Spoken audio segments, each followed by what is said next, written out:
very pleased to have this honor to welcome such distinguished guests from so many countries who came here for this fourth annual meeting of election management bodies.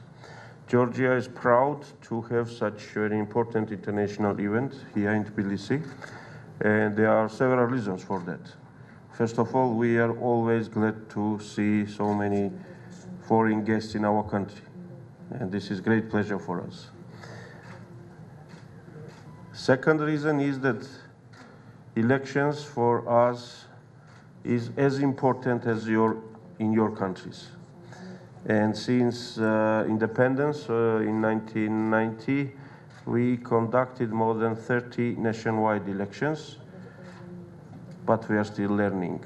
And we believe this gathering will enable us to get a lot of wise ideas, experience, which each of you brought here, and it will help us to improve the environment which is so necessary for political freedoms in any country. At the same time, we are glad to have you here now in February 2014, when we are still having fresh memories of our two last national elections. The one which was conducted just 3 months ago, the presidential elections, and the other one which was in October 2012, parliamentary elections. And that was first time when elections were conducted in peace, and the transition of power happened without supporting by other means other than ballot paper and the polling stations. With that, we Georgians became more convinced that electoral democracy can work here in this country as well, because we are skeptics, and there are still skeptics, that in certain countries, in certain cultures, free elections are not possible. Our own story demonstrates that it is possible when the main stakeholders are really engaged in the process and the political will is there. Therefore, we have something to share with you as well, and I'm sure representatives of Central Election Commission of Georgia will be very active participants in this during the working hours and after working hours as well.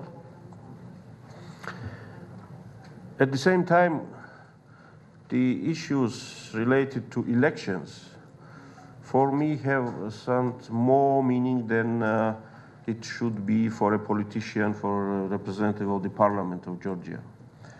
Because it happened that I had the privilege to be member of the very first Central Election Commission created in Georgia in 1990, 24 years ago.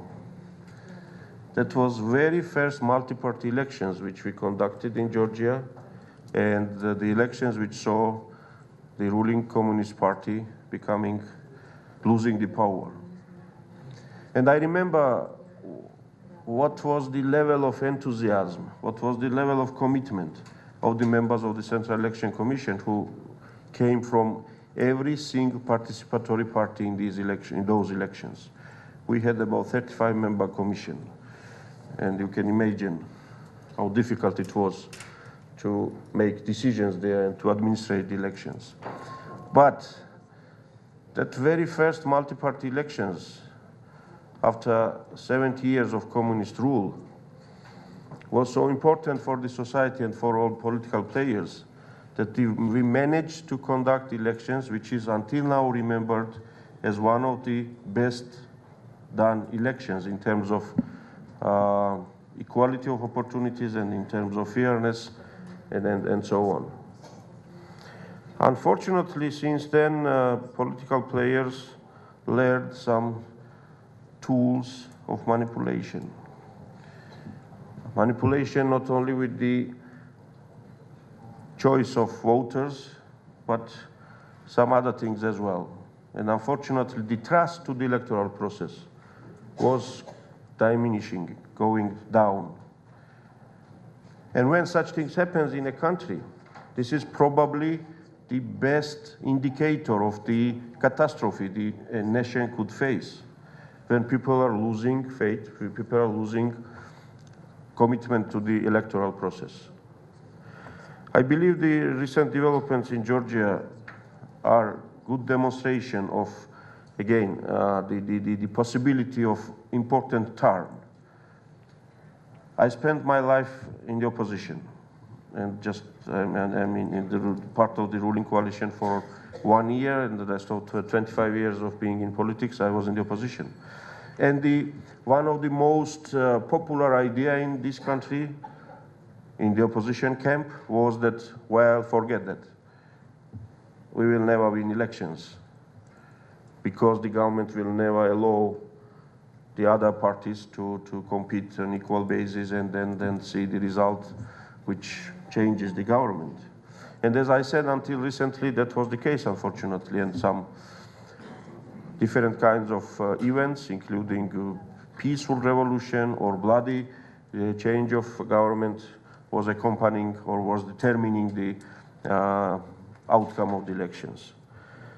I'm talking about these issues because when looking to the current political map of the world, unfortunately, not all the regions and all the countries can feel themselves as secured, where democracy is consolidated to the level and the electoral process and electoral democracy is institutionalized to the level which does not have any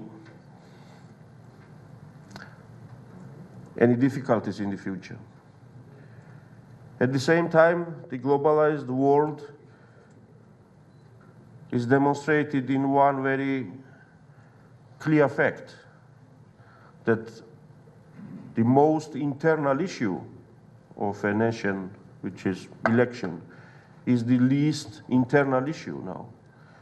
And elections in every single country is now already a matter of everybody else, because it became kind of very important indicator of sovereignty, if you want, because whether the rest of the world recognizes elected government or president or parliament depends not only on the papers which are produced in a given country, but about the papers which are produced by observers, international observers, local observers, the opinion which is created in different capitals of the world.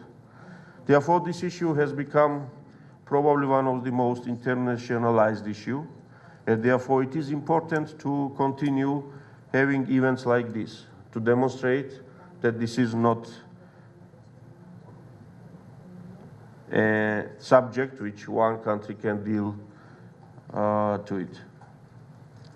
At the same time, the standards of free and fair elections are so clear.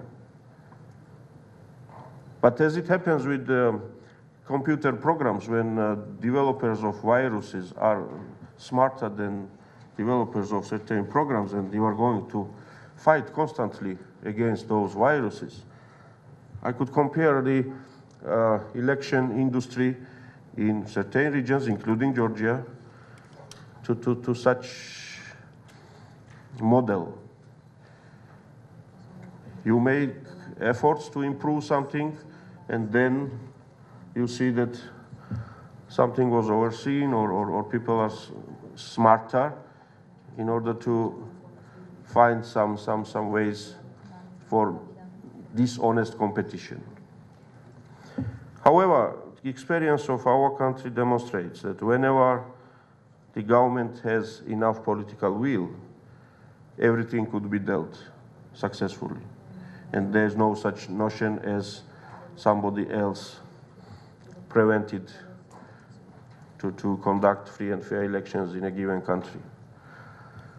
So all this demonstrates once again that we need to continue working. We need to continue the learning process, And for us, for Georgian politicians and electoral management people, the work of certain organizations, including European Union, USAID organizations, and many other actors in Georgia were instrumental for facilitating the dialogue on the process, facilitating the better understanding of certain standards among the stakeholders.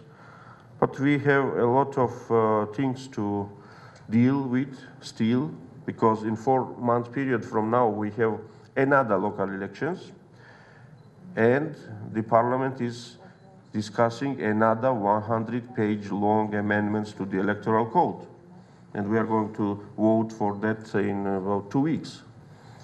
And the question is, can we end this process at some point when the electoral legislation is not changed before every single important elections? Probably we should do that. And I know here are some participants of some countries who have more stable legal system for elections. We need to achieve that. So I'll stop here, because otherwise I'll enter in the issues which, as I said, are very interesting for me, and I would rather be happy to take a seat next to you somewhere if I had time, and to listen the presentations during these 2 days.